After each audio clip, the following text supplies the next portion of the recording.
A filha da vizinha mentiu dizendo que eu a forcei. Fui expulso da minha própria casa sem que ninguém quisesse ouvir minha versão, e só 7 anos depois meus pais voltaram arrependidos ao descobrirem que tudo não passava de uma mentira. Eu tinha apenas 19 anos quando tudo aconteceu e, até hoje, ainda sinto o peso daquele dia em que minha vida simplesmente desabou sem aviso. A filha da minha vizinha, que sempre foi próxima da minha família e convivia com todos nós desde pequena, apareceu grávida aos 16 anos e, de uma hora para outra, decidiu dizer que eu era o responsável e que a tinha forçado. Quando minha mãe veio até mim com o rosto pálido e lágrimas nos olhos, eu nem consegui entender o que estava acontecendo. Eu neguei na mesma hora, sem hesitar, porque nunca houve absolutamente nada entre nós além de convivência familiar, conversas corriqueiras e aquela relação distante que se tem com alguém mais novo que cresceu ao redor da casa da gente. Só que, apesar da minha palavra, o choque foi tão grande que ninguém quis ouvir o que eu tinha a dizer. Meu pai explodiu, minha mãe desabou e, em questão de horas, eu estava juntando minhas roupas em uma sacola enquanto eles diziam que eu tinha arruinado tudo, que não esperavam isso de mim e que não poderiam conviver comigo depois daquilo. Tento lembrar de cada detalhe daquele dia e tudo o que consigo sentir é uma mistura de revolta, desespero e a sensação de ser traído por quem eu mais confiava no mundo. Eu repetia que era inocente, mas parecia que minha voz não atravessava o ar.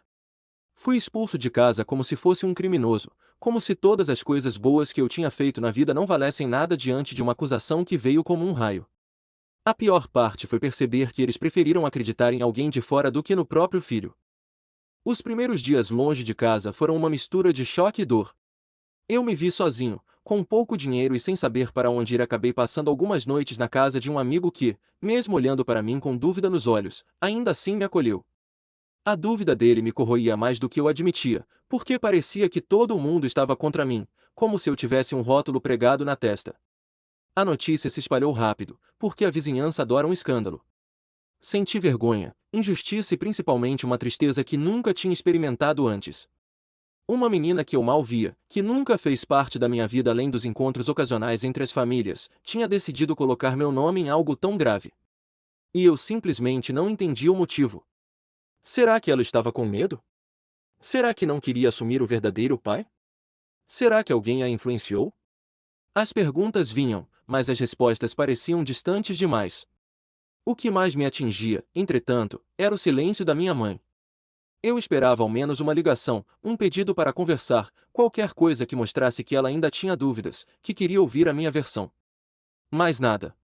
Dias depois, fui chamado pela polícia para prestar depoimento. Compareci tremendo, mas falei com a firmeza de quem não tinha nada a esconder. A psicóloga que me entrevistou percebeu meu estado e tentou me acalmar, dizendo que eu deveria apenas contar a verdade.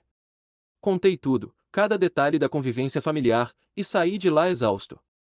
Depois disso, comecei a buscar trabalho em qualquer lugar que estivesse contratando, porque eu sabia que, gostasse ou não, precisaria me virar sozinho.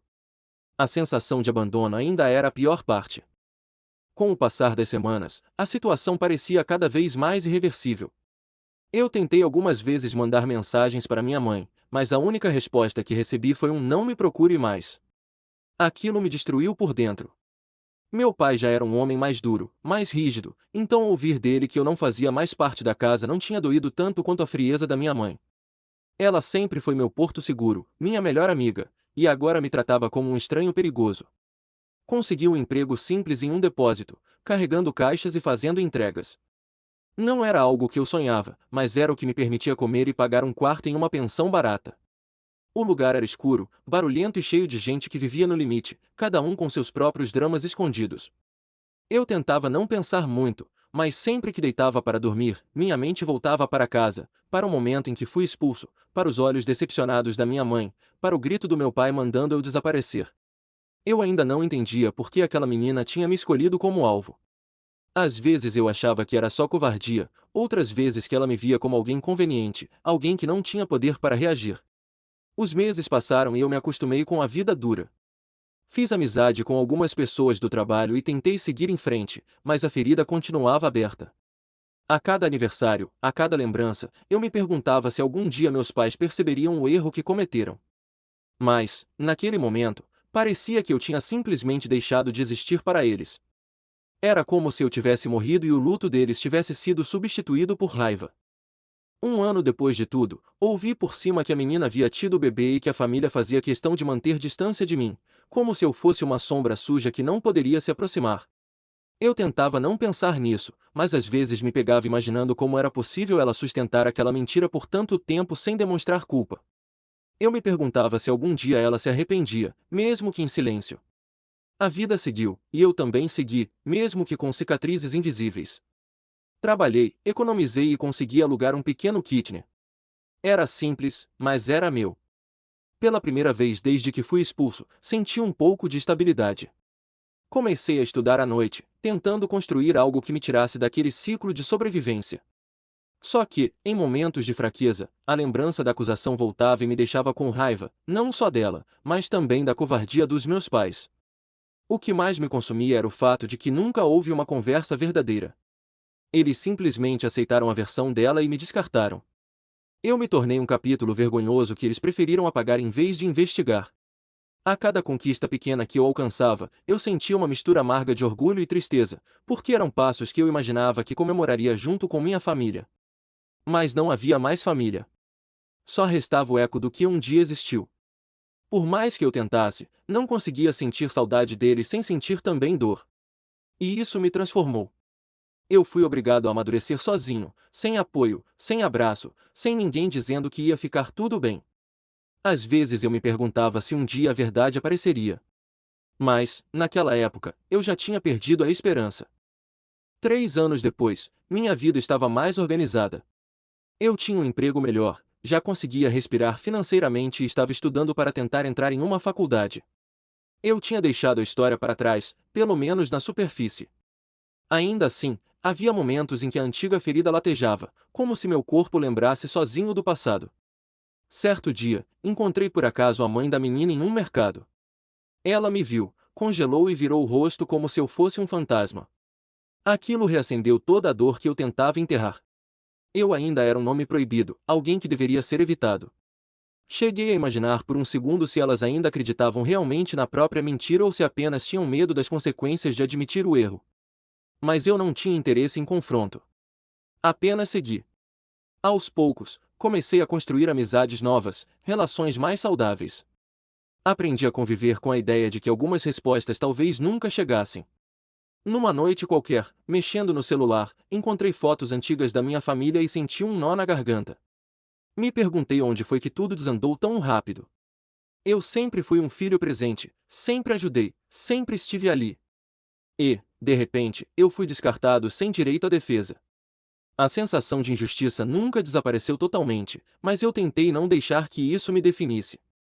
A vida estava seguindo, mesmo que marcada por um abandono cruel. Eu já não tinha mais esperança de ouvir a verdade. A essa altura, eu imaginava que a menina provavelmente continuaria sustentando a mentira para sempre, porque admitir significaria enfrentar tudo o que ela causou. E, honestamente, parte de mim já não queria mais reviver aquilo.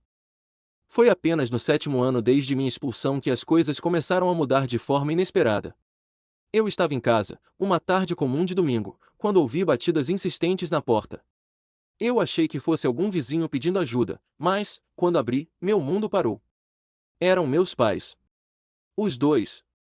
Parados na minha porta como se estivessem diante de um estranho, mas, ao mesmo tempo, como se carregassem um peso enorme nos ombros. Minha mãe estava chorando antes mesmo de dizer qualquer coisa. Meu pai, que eu nunca tinha visto baixar a cabeça para ninguém, estava com o olhar quebrado, como se a vida tivesse tirado algo essencial dele. Por alguns segundos, eu nem consegui falar. Foi minha mãe quem quebrou o silêncio, dizendo meu nome com uma voz que eu não ouvia há anos. Ela tentou falar, mas a voz falhou. Meu pai respirou fundo e disse que precisava conversar comigo, que havia algo importante, algo que eu merecia saber. Eu deixei que entrassem, mesmo sentindo o coração acelerar com uma mistura de raiva, confusão e medo.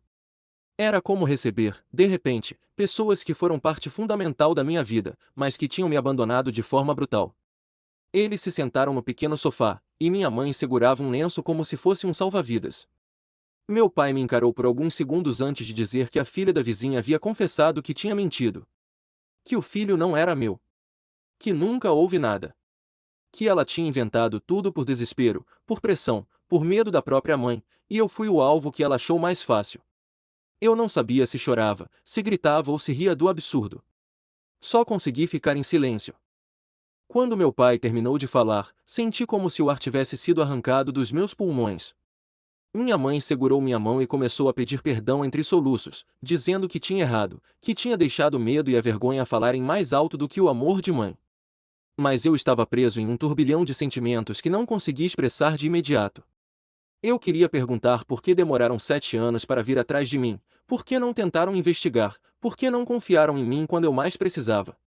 Meu pai explicou que só descobriram porque a menina, agora adulta, tinha tido um surto de culpa durante uma discussão com a própria família e confessou tudo. A mãe dela ficou desesperada e foi contar aos meus pais, que ficaram em choque.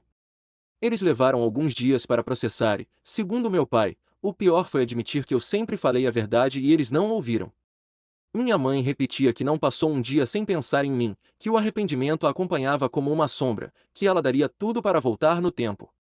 Eu ouvi cada palavra, mas meu coração não conseguia simplesmente aceitar. 7 anos é muito tempo. É tempo suficiente para mudar uma pessoa, para endurecer sentimentos, para criar cicatrizes profundas. Eu disse a eles que não sabia o que sentir. Não era tão simples quanto abrir a porta e voltar tudo a ser como antes. Eu tinha vivido coisas que eles nem imaginavam, dores que eu carreguei sozinho, noites em que chorei sem ter ninguém para me ouvir. Eles me olharam com um misto de culpa e desespero, como se só naquele momento percebessem a dimensão do que fizeram. E eu percebi que, mesmo com a verdade revelada, nada apagaria o que aconteceu. Depois daquele primeiro impacto, ficamos conversando por horas. Meus pais queriam explicar, justificar, pedir uma segunda chance.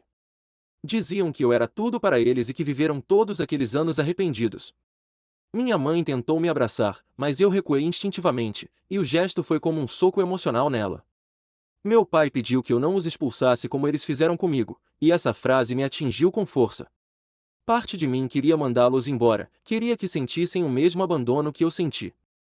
Mas outra parte, a parte ferida e silenciosa, só queria entender por que o amor que eles diziam ter por mim não foi suficiente para me defender na época. Contei a eles sobre tudo o que vivi, sobre as noites na pensão, sobre o trabalho pesado, sobre as portas fechadas, sobre as humilhações que aguentei por algo que nunca fiz. Minha mãe chorava sem parar. Meu pai, que sempre foi durão, parecia menor, frágil, como se tivesse envelhecido uma década só naquela conversa. Eles disseram que estavam dispostos a fazer qualquer coisa para recuperar o meu perdão, mas eu deixei claro que perdão não é algo que se exige. É algo que se constrói, e no caso deles, era algo que talvez nem fosse possível. Eles pediram para me visitar novamente, para tentar reconstruir aos poucos o que foi destruído. Eu não dei resposta. Só disse que precisava de tempo. Quando eles saíram da minha casa naquela noite, fiquei parado olhando a porta fechada, tentando entender se eu sentia alívio, tristeza ou raiva. Talvez um pouco de tudo. A verdade finalmente tinha aparecido, mas a verdade sozinha não cura. Existem feridas que precisam de mais do que explicações tardias. Nos dias seguintes, eu me peguei pensando em tudo aquilo repetidamente. A revelação da mentira não trouxe a libertação que eu imaginava. Em vez disso, trouxe de volta memórias que eu tinha enterrado. Eu me lembrei da sensação de estar sozinho, da dor de ser rejeitado, da humilhação de ser tratado como um monstro por algo que nunca fiz. Me lembrei também das vezes em que eu desejei desesperadamente que minha família voltasse, e agora que eles estavam ali, eu já não tinha mais aquele mesmo desejo. Percebi que 7 anos criam distância demais. O menino que saiu de casa chorando e implorando para ser ouvido não era o mesmo homem que agora tinha trabalho, casa, rotina e uma vida construída sem eles. Pensei também na menina que causou tudo. Eu não sentia ódio dela, surpreendentemente. Sentia uma mistura de pena e frieza. Ela destruiu parte da minha vida, mas eu sabia que viver carregando aquela culpa também devia ser um fardo enorme. O problema nunca foi só ela. O problema foi o fato de meus pais terem me considerado culpado sem hesitar. Isso eu não consegui ignorar. Um dia antes de meus pais me visitarem novamente, eu sentei no sofá e tentei imaginar como seria perdoá-los. Tentei imaginar um almoço de domingo, conversas sobre a vida, reencontros com familiares. Mas tudo parecia artificial na minha mente, como se eu estivesse tentando encaixar peças que já não pertenciam ao mesmo quebra-cabeça. Eu sabia que precisava tomar uma decisão, mas nada parecia simples. No fundo, eu só queria paz. E talvez essa paz envolvesse manter distância. Eu ainda não tinha certeza.